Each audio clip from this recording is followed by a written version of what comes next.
There's a problem, though. The problem comes in verse 15. Look at verse 15. Notice, thou wast perfect in thy ways from the day thou wast created till what? Till iniquity was found in thee.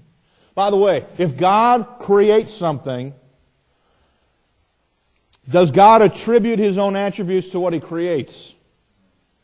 Is God perfect? When He creates this individual, Lucifer, is there anything wrong with Lucifer? No, that's what verse 15 is saying. Thou wast perfect in thy ways from the day thou wast created till when?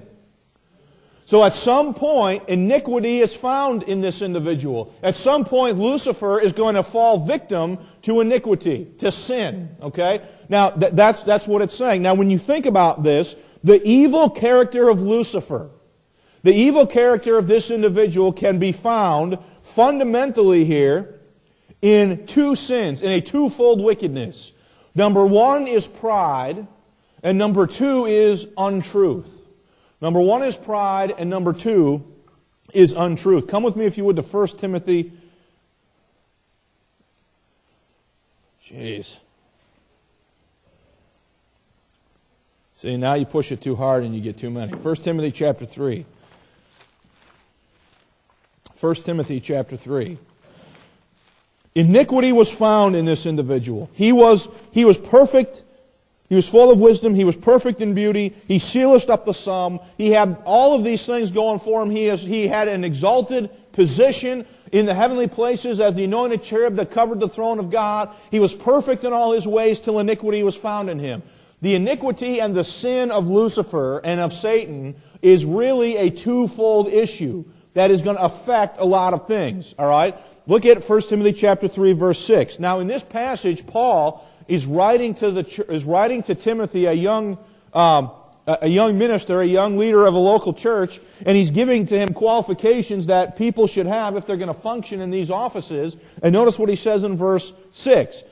He says that the bishop should not be a novice. Now, what is a novice? A novice is a beginner or a new believer, right? So if somebody gets saved in here today, do we want to make him a leader in the church tomorrow? No. So he says, verse 6, not a novice. Why not? Lest, being lifted up with pride, he fall into the condemnation of who? So what was Lucifer's fundamental sin? The fundamental sin of Lucifer was what? Was pride. And Paul says you don't want to have a novice or a new believer in a position of authority in a local church because the temptation is going to be great for them to be lifted up with what? Pride and fall into the condemnation of the devil. Come with me back to Ezekiel chapter 28.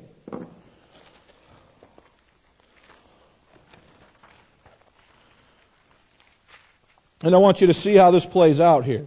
All of this is described for you.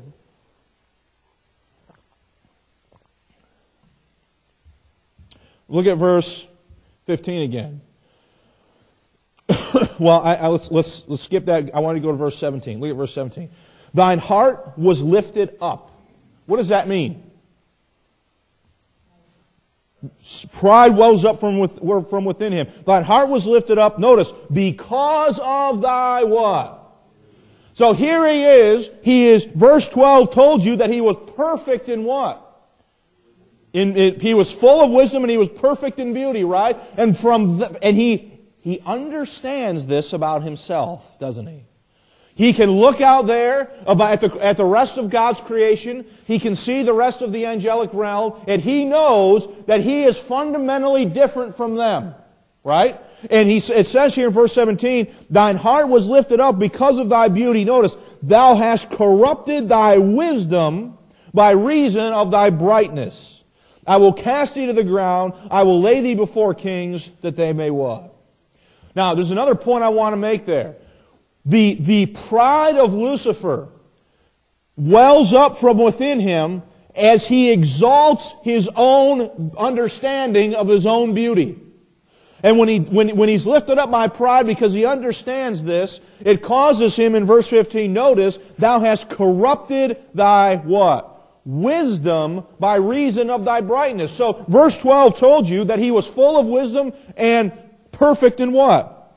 In beauty. So it's the understanding of his beauty that causes him to be lifted up in pride, and from that point of being lifted up in pride, the pride causes him to corrupt his what? His wisdom.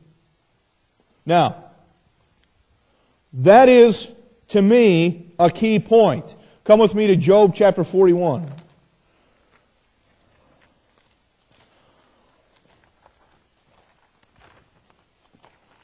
Job chapter 41.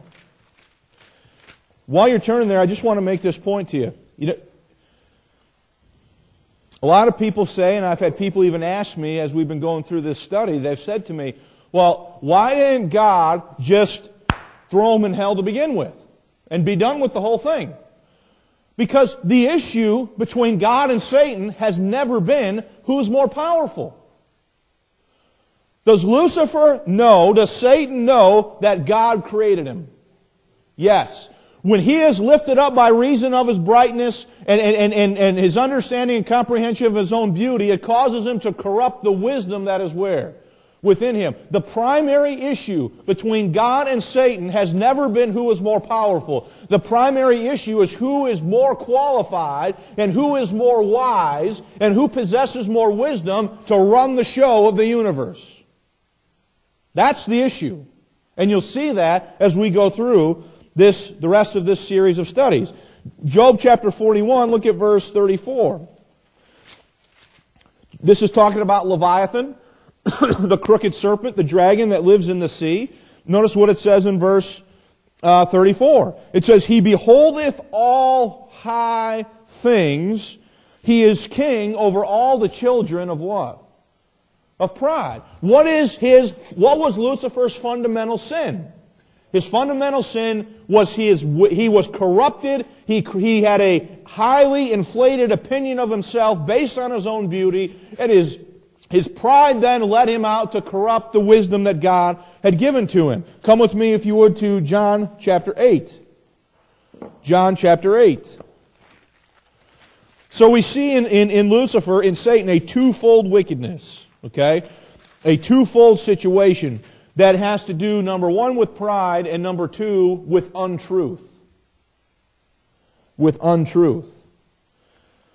John chapter 8, look at verse 44. John chapter 8, verse 44. This is Jesus talking to the Pharisees, and He says to them, Ye are of your father the devil, and the lust of your father ye will do. Notice, he was a murderer from the beginning, okay? And he abode not where? In truth. In the truth. Why? Because there is no truth in him. When he speaketh a lie, he speaketh of his own. He is a liar, and the father what? So you have a twofold situation here with Lucifer. Number one, it's pride, and number two, it's what? It's untruth. It's lie. It's error. Is what is driving everything that he is going to do. Come with me, if you would, to Romans chapter 1.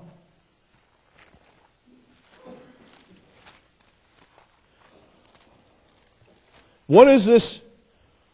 So I want to be clear with you. The iniquity that is found in this individual stems from pride.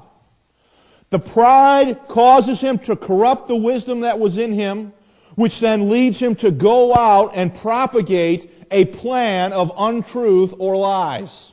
Okay? Now, Romans chapter 1, if you would look at verse 21. Romans chapter 1, verse 21. Notice, because that when they knew God, they glorified Him not as God. Neither were thankful, but became vain in their imaginations, and their foolish heart was what? Darkened. So was there a time, folks, when the Gentiles knew who God was? What's the verse say? It says that when they knew Him, they glorified Him not as God, and they weren't thankful, right? But they became vain in their imaginations, and the result of that was their foolish heart was what? Darkened. Look at verse 22.